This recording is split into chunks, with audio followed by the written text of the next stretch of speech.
Chicago Bulls president of basketball operations, Arturas Karnisovas, had a press conference today in which he took responsibility for where the Chicago Bulls are. Me and Steve-O, we're going to talk about it, react to it. Steve-O's hot. We're about to get it all into it all and more right after this. You are now tuned in to Chicago Bulls Central, your number one place for all Chicago Bulls news and content.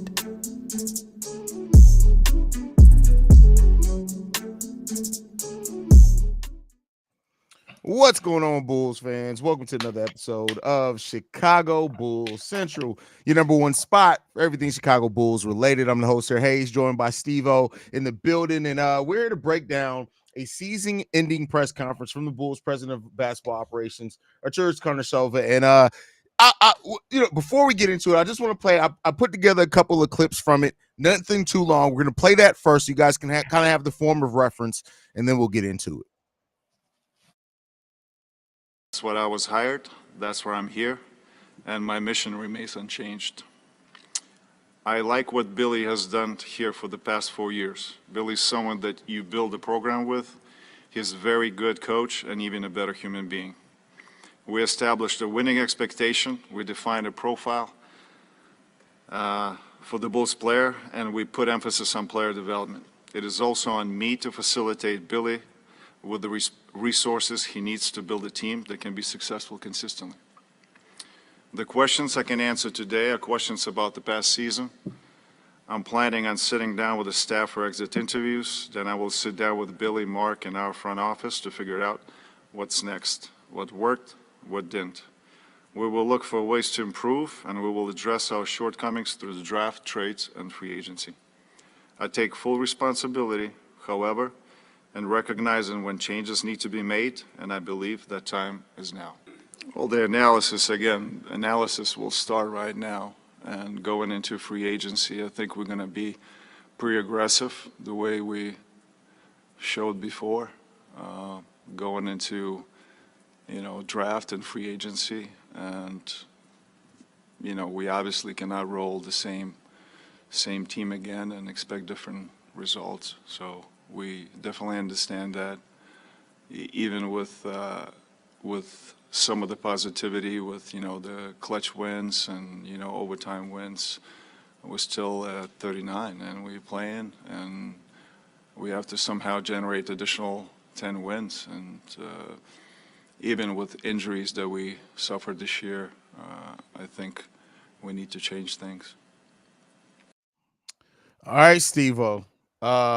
So he said that they cannot run the team back. He claims that he realizes that change is needed. Now, this is not the totality of what was said in the press conference. He went on to even talk about, he was asked about the lack of movement at the deadline. He reiterated that there was no moves that he felt were there to kind of make this team a playoff team. But Steve-O, how you feeling, brother? Cap. That man capped this whole thing. Yeah, you took 100% of credit of what happened this past season. But what I call cap on is everything that you're not being real. You're not being real with yourself. You're not being real. You just sat up there and said, "Oh, now is the time to do it." What the same signs was showing you last year. The years before that, it showed you. I don't know what I like. When I heard everything he said in this whole thing, I'm just like, bro, this dude, yeah, you could be honest with yourself, but are you being real with yourself? This man sat there and said these mugs tried last night. What try did you see? I seen these motherfuckers give up.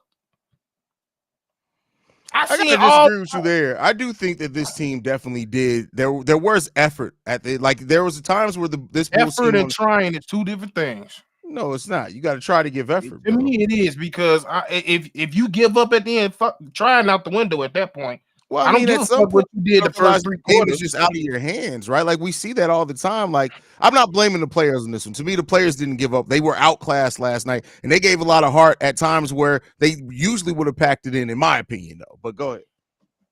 I don't agree. And that's another thing with this fucking GM. He's not aggressive. He's cool with what he's at. It's how he sounds. Is he cool with it? I'm sorry. That's giving up. It wasn't out your hands in the fourth. It wasn't. You had plenty of time to get back in this game. You didn't try. You was out here turning the ball over, out there not running. That wasn't trying. I've been watching basketball for too many long. I done seen too many comebacks. I've seen the team that don't have talent try. That shit wasn't trying. That was all. Well, fuck it, shit. Man, they got us on the rope. Shit, it's over with now. We might as well. That's what I saw.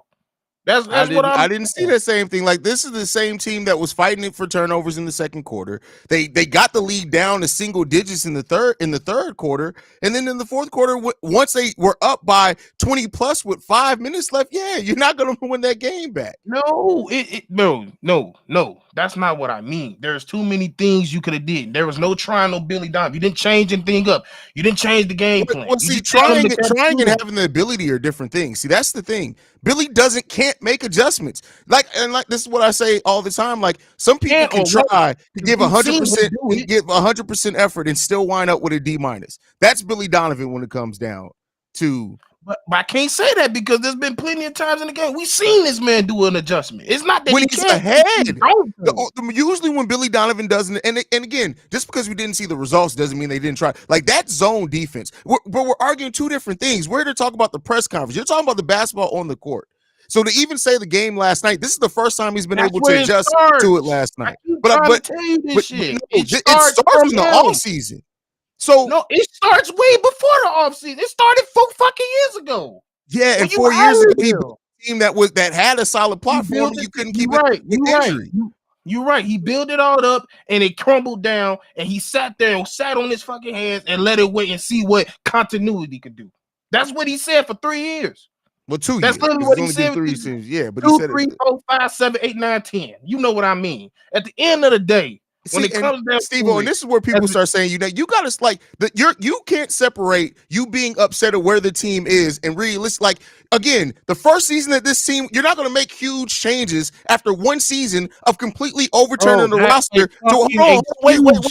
Wait. You're not going to do that. No team is going to do that. You completely overhaul the roster. You have 2 players that remain. That first season after Lonzo went down, you're not going to make changes that first season. No team is. The Phoenix Suns are about to be in the same exact spot where shit ain't working and they're going to be stuck. But again, no, it's not, because it's the same situation. No, it's not, in the same sense that you can't do that. And then the third season, yes, that's when things major changes should have been made. But when you just build a team in a following offseason, you completely overturn the right. That's too reactionary to every season. Then that's not reactionary at all. When we've seen it from other GMs over a span of years, there's plenty of other GMs that've done it. One season of completely overturning the roster, they turned it over. I'm not talking about one season. There was too many years where you sat on your hands. Going step by step. Still do it. You say there's too many years. There's been 3. Okay. Let's start at the Lonzo injury. We already know what it was. They said they tried to rehab him. They didn't. The injury changed. Hold on, let me finish. They did it. Setback. He had multiple setbacks. After that third fucking setback, and we came back to the realization that we need to have a surgery, and what the surgery was, which is a cartilage damage. You still sitting here talking about we going to see what is going to happen. Fuck that. Because that's not what happened. He had the MCL surgery first, then developed a bone bruise, which then got the cartilage. You're not. You said Steve, you gotta calm down, bro. And this is the thing. I literally just did. I just said he had the injury and he had the setback, and then he had the setback again. Then we found out he needed the knee scope, had the surgery. Correct. Yes. That's the first year, right? Yes. Okay, move on. Then another setback and another setback after that. Then we realized he needed a knee cartilage surgery. Correct. Mm-hmm. Yes. And after that, that's when you need to start making moves. But not again, even necessarily big moves. Is the first offseason in place? But you didn't set anything in place. But what can you set in place the first year after? That's still the first offseason after you completely overturn the roster, Steve-O. You sound like somebody that's just accepting bullshit. No, I'm just what? So tell me what you do then. One season after, you don't even know with this team. Just because you're looking doesn't mean it's going to be there, Steve-O. Because AK was sitting here trying to get Lonzo for years. So that means he was looking ahead of time. So don't sit there and tell me he don't know how to look ahead of time. What he's looking at Lonzo for years. He had only been here for 8 months when he signed No, Lonzo. no. You're not listening. He was looking at Lonzo ahead of time. One of the main reasons why we got in trouble. That's my point. If he can look ahead of time trying to improve this team, what makes you think he can't do it later on? Nobody said he couldn't, but that doesn't mean that the options are there to make sense for the team. No, it does not, Steve-O. I'm saying he did. Okay, and that's fair, but you can't act as if that's reality. And again, that's still not the top. Like you can't separate what we're talking about now. That's a completely different thing. What we're talking about now, it don't need to be separated. So it does, because what would you rather him say? Would you rather him say because he didn't say it for 2 years to then say, oh wait, since I didn't make any changes 2 years ago, let me not make any now? At some point, you have to do it. And that's not to excuse that he didn't do it in the past, but at some point you have to do it, right? This is what I'm saying. You waited too fucking late. That's what I'm saying. Okay, but you didn't, because unless the world is the first thing I said. But that's the thing, though. Okay, so he waited too late. So now, would you rather him just continue to sit on his hands, or do you want him to do something? That gives me clear, and that just gives me the 100% fact I don't have trust in you no more. Yeah, and that's fair. Nobody should, until he shows something. Nobody should trust anything else. Nothing. But they got full trust in this motherfucker. Who? The organization. Yeah, I mean that's the job that they hired. Let me classify based on what he's saying. I can't say for sure. You saying faith in AK or faith in Billy? No, AK got faith in AK. Yeah, because Jerry doesn't want to do it. So like, I mean, Jerry can't do it. So it is what it is when it comes down. I don't like hearing it. It just sounds like he procrastinated to me a little bit. I don't like, maybe that's not the case. But that's what it sounds like. I get that, but at this point, though, and I guess that's where I'm giving a little more leeway. At this point, he can't do anything until the offseason starts. That's not to. There's no excuse for where we are now, right? Like there's no excuse for that.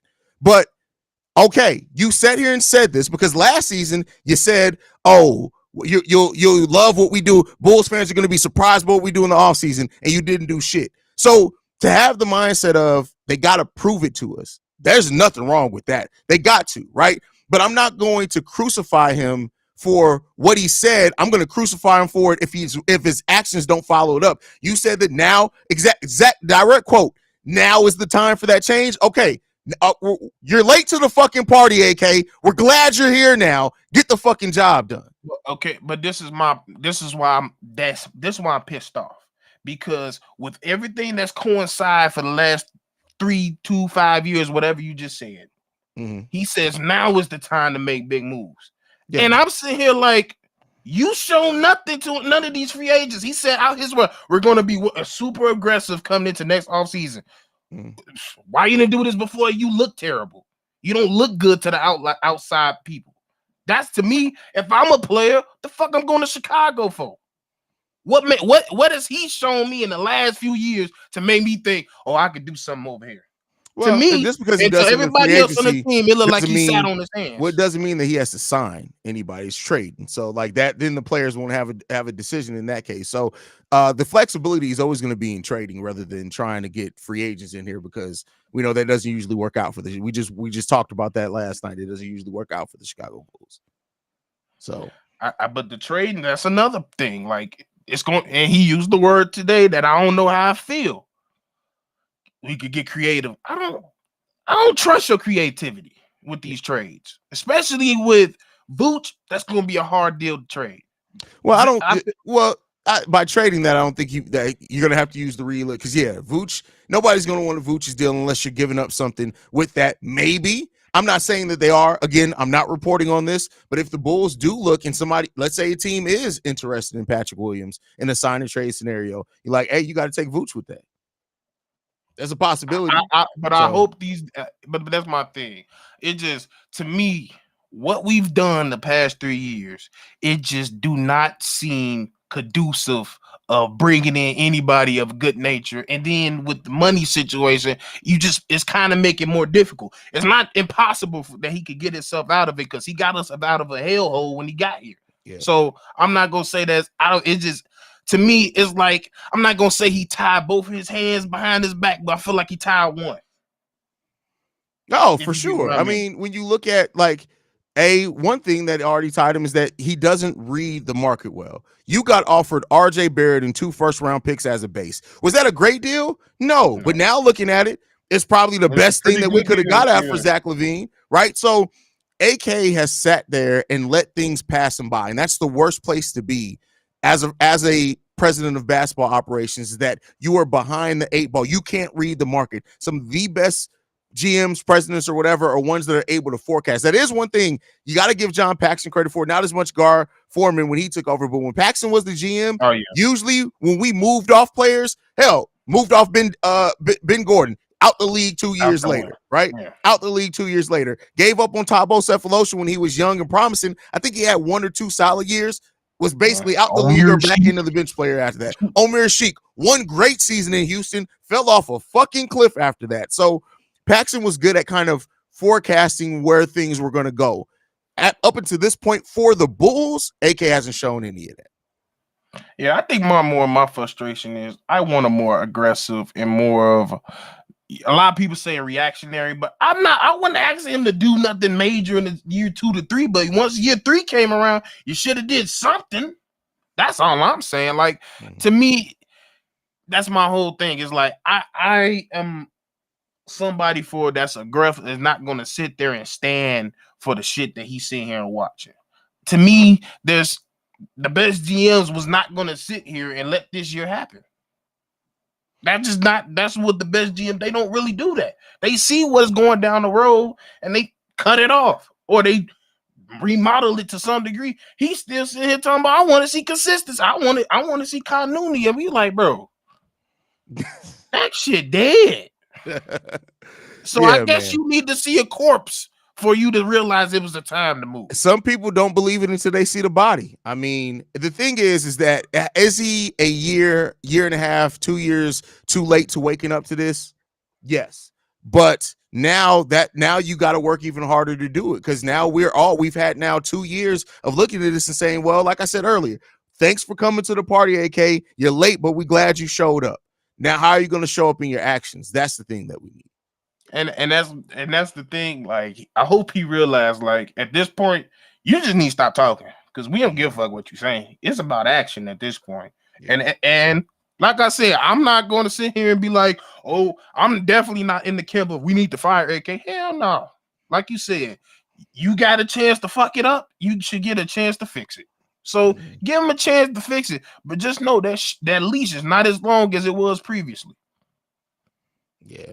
And this is something that bothered me in it. Scott LaRock says, is this motherfucker reading? AK, you need to look in the camera. So the first part was a completely pre-written thing, and then he took questions from press. But yeah, that bothered me a little bit to see him. He literally was reading off something that he wrote down, which again makes it feel is not as genuine, at least not to me. That don't bother me too much, because I've come to realization, especially with myself, everybody not a gifted talker in front of people. Everybody just can't flow. And especially with him being not from here with a strong accent, I can see why he wrote it down. And my thing is, it wasn't long. It was barely a whole stanza. So like he said what he needed to say and got straight into the questions. And I'm not tripping on that.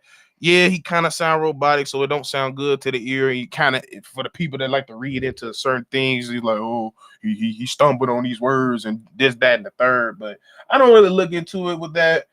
All I'm asking is, at this point, I'm tired of you talking. Like last year, I let you breathe. This year, you pissed me off because, like you said, you waited a little too long. It's a year and a half too late. And now you can put yourself in a pickle that you're going to have to pull yourself out of this ditch. And I think you can. It's more difficult this time. So, and once again, football candy, these fucking fans ain't going to stop going. So, we just stop saying that. These fans going to go.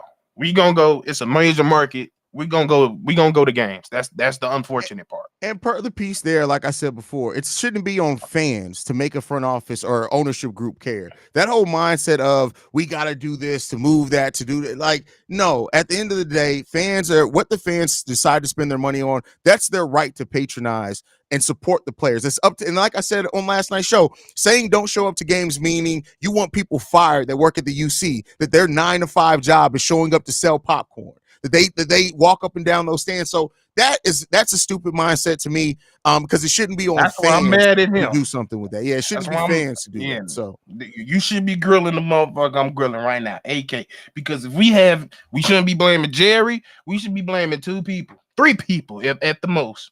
Yeah, Michael Reinsdorf, AK, Mark Eversley. Those is the people is gonna if we're gonna need this culture shift that we've been begging for, is up to those 3.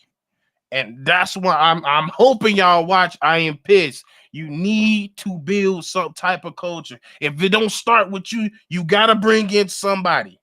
Yeah, you saying all this stuff about Billy Donovan, you love him, he's a real leader, this, that, and the third. We ain't seeing it, but we gonna go off your words because he ain't getting traded. So Billy gonna be here. You gotta bring in somebody.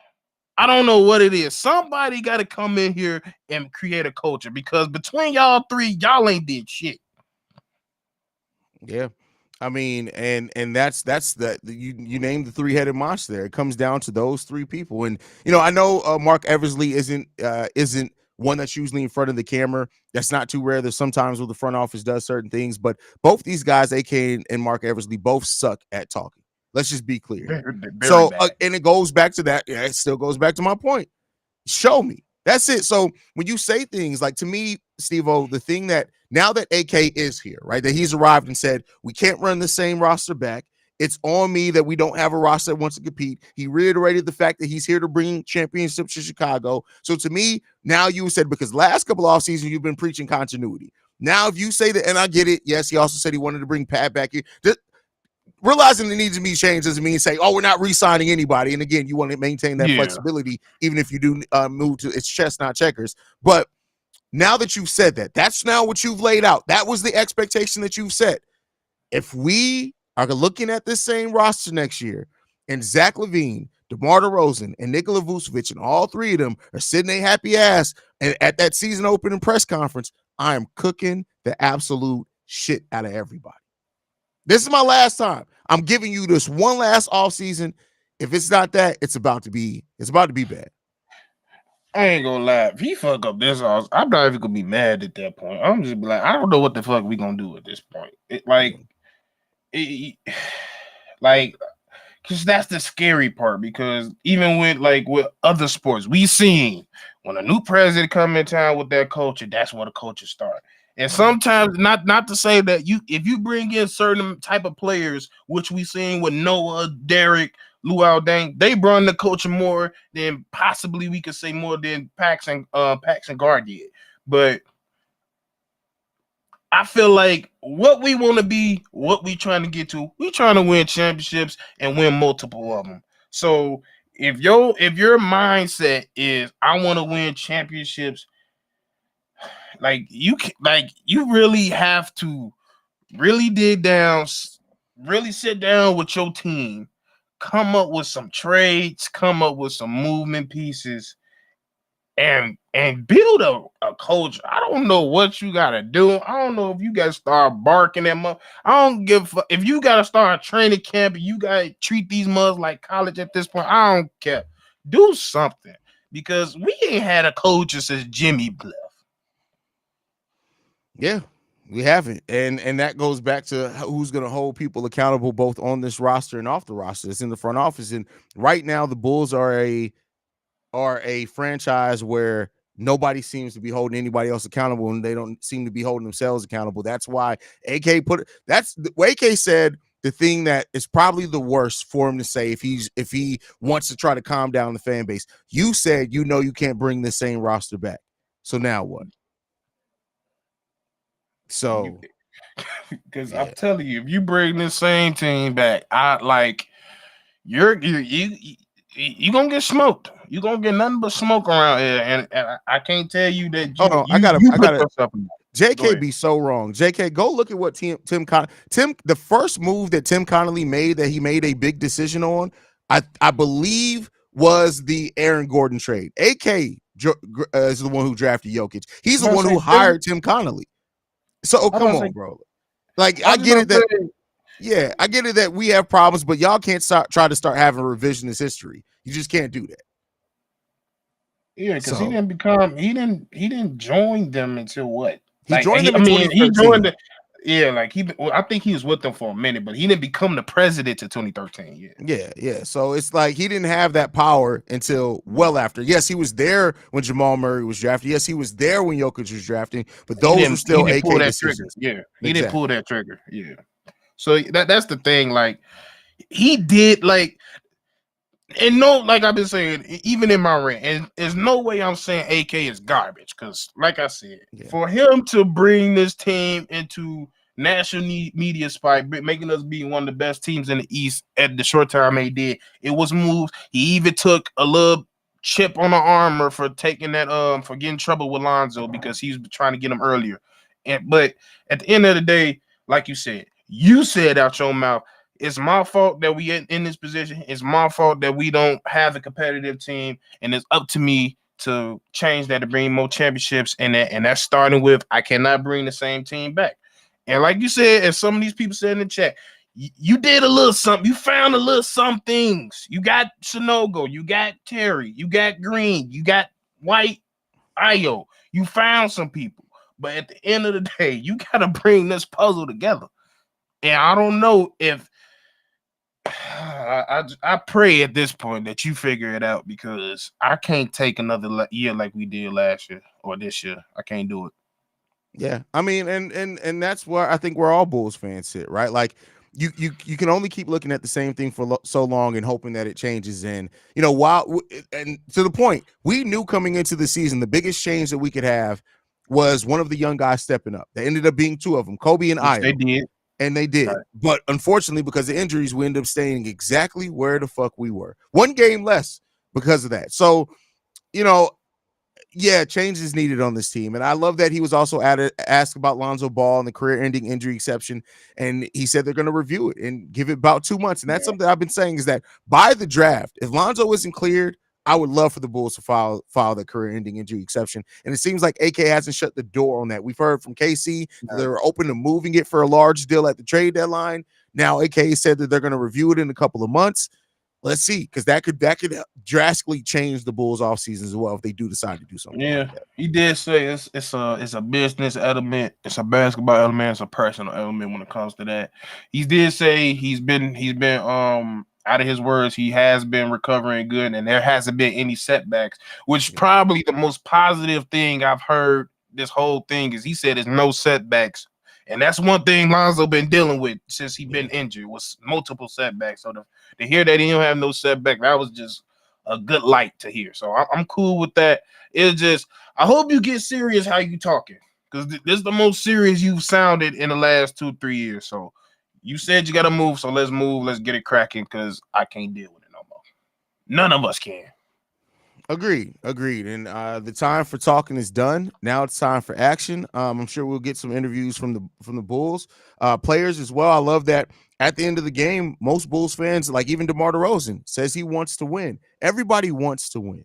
And so nobody comes to the NBA. Well, let me not say nobody, because some people are just happy to make it there. But people want to win. And so I think that's hopefully where this franchise starts shifting that. Like, you've been very player friendly focused. You wanted to give your guys time. You wanted to, you believed in the guys because you brought them to this roster. That's fine. That's a human element. But guess what? The time for the human element, you've shown compassion. Now it's time to show focus. It's time to really show some grit. And sometimes you got to make some people upset. You got to make some people. DeMar's been through it. Hell, Toronto traded him to get their one title. Sometimes you got to make some fans. You got to make some players upset by making the right moves. So now let me ask you a question about this. Do you think? I think he does, but there was a little rumors in the middle of the season. So it wasn't like big, but it was a little rumors that possibly that Mark Eversley was thinking about going somewhere else. Do you think he sticks around? I mean, I don't know his contract situation or nothing, but I feel like he should. especially with the last 2 years, like you really haven't done anything to warrant another job to go somewhere. So you should sit here and fix what you done with AK. So do you see him moving on? Yeah, I mean, I think so. I think that Mark Eversley eventually is going to get a president of basketball operations job. I think it's all he's every year he's voted as one of the execs to get one of those. He's interviewed basically every offseason since he left. He's been interviewed for those, he just hasn't got them. So I think at some point he's going to get one. I don't know if that's going to happen this offseason, but eventually, yeah, I think he's going to go. I would love to see him stay here, but I think eventually he's going to go. So now that you answered it, do you think we go the same type of objective of having two, or you think they just gonna let AK run point? No, I think because I mean Mark Eversley reports to AK, so I think you're always gonna have a GM. I don't think AK is gonna wear both hats, and I know some people hate this, but I really do see a world in which if Mark Eversley is fired or not fired, if he's goes on somewhere else and there's an open GM position, don't be surprised if Billy Donovan ends up taking it. Don't be surprised.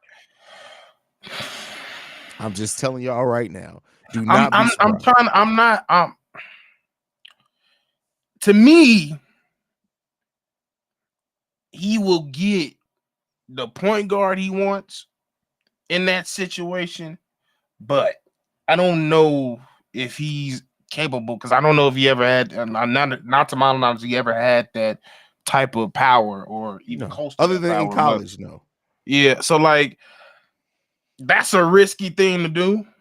I'm not 100% against it, and I'm not 100% with it. That's just, I don't know. Like, I'm not 100% with it or against it, but no. And I think people, and I see people reacting to it in the chat. Make no mistake about it. Billy's strengths actually suit a GM better. Personal relations. I believe the relationships in college. Agree with you. So I don't a recruiter.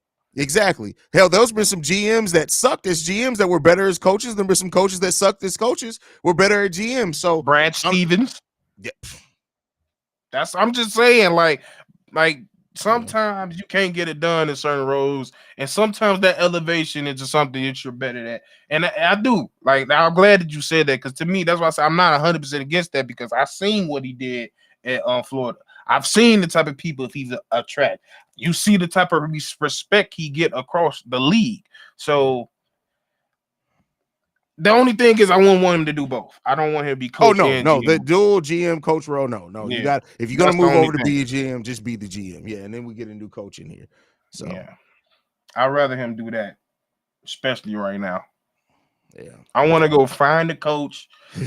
Y'all, you and AK go find a coach. Go talk. You ain't got to know his name. It could be your little nephew. I don't care. Like, you know what though? Like, that's another thing. Because Billy is probably knows a lot of the better assistants and coaches throughout college basketball. Yeah, that can really do some things. So, which is always surprising to me why his staff isn't better. Mo Cheeks has been sitting on. He's what is if I'm not mistaken, it's his third coach, right? Am I not mistaken? It's his third coach he sat behind. Yeah. He was behind Fred. He was behind Boylan, and now he's behind. What is Mo Cheeks doing here, bro? He was behind Tibbs too. He been here for 10 years.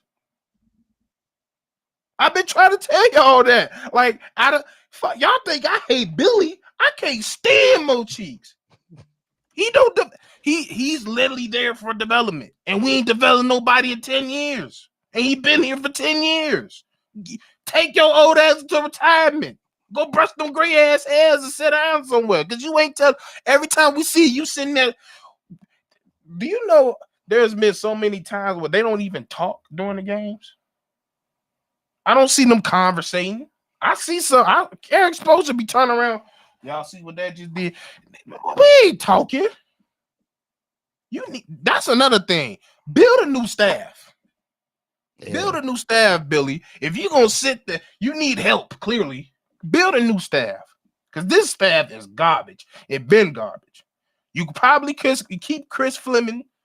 Keep our shooting coaches, and I'm cool with that, because they actually been helping us. Like, you can see that with Kobe with his shot improvement. I'm hoping that him and Terry get into the lab with him. But yeah, we need some new shit all over. If you're gonna keep you need some new shit all over. If you're gonna do what the Bears did, if you're gonna keep your coach, Everybody else got to go. Yeah. We'll see, man. Hey, well, AK has now put himself on the clock. Herman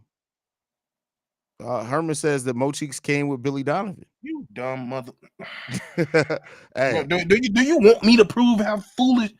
Okay, I ain't. Go ahead, because no, I don't. I like I said, I know he's been here for a while. I thought he was here under Boylan as well. Mo Cheeks has been here since. Hold on. Actually, you're right. I'm wrong. My fault. You're right. Okay. Well, I'm never wrong. I'm never too mad enough to say I'm wrong. You're right. Go ahead. My fault. So there you go on the Mo Cheeks side of things. But yeah, man, like I said, like I was saying to wrap it up, is that AK, you're on the clock now. Not the Bulls, not I'm not talking about the draft. You are on the clock because you now have said that you recognize that this ain't it. Now show us. That's it. Show us.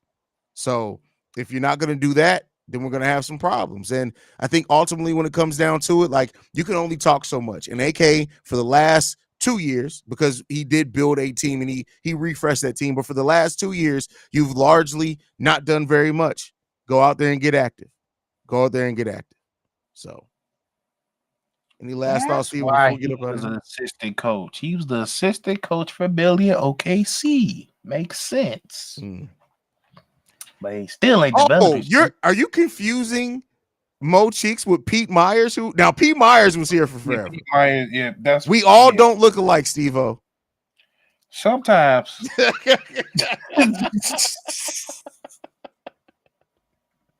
My fault, folks.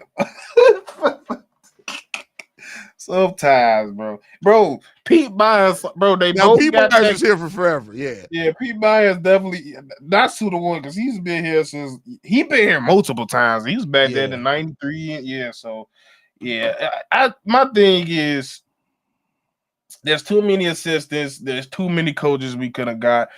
That's probably one of the best things we can do, and that's probably one of the first things we should be doing. Get a new coaching staff, not necessarily a new head coach, but a new coaching staff. That's the first thing you got to do. And I'm pretty sure with the relationships that they have with Billy and up top, they will let him do it. We know the good relationship they got with Jerry. They said they talk every goddamn day. AK talked to him 3 times a day. We'll see. We'll see, man. But yeah. That's the press conference from AK, y'all. Thank you guys for tuning in to a random live stream on a Saturday, especially while there's basketball going on. We appreciate you guys for that. We'll be here breaking everything down. Like I said, when news breaks now, we're going to try to go live rather than do a pre-record. So this is kind of the first step of that. And AK is on the clock. Let me know what you guys think on everything down below, man. Make sure you guys are following the show at Bulls Central Pod. You can send us any feedback, questions, comments, concerns, bullscentralpod@gmail.com. Lastly, if you want to leave a text message and or voicemail, 773-270-2799 with the #1 spot for everything Chicago Bulls related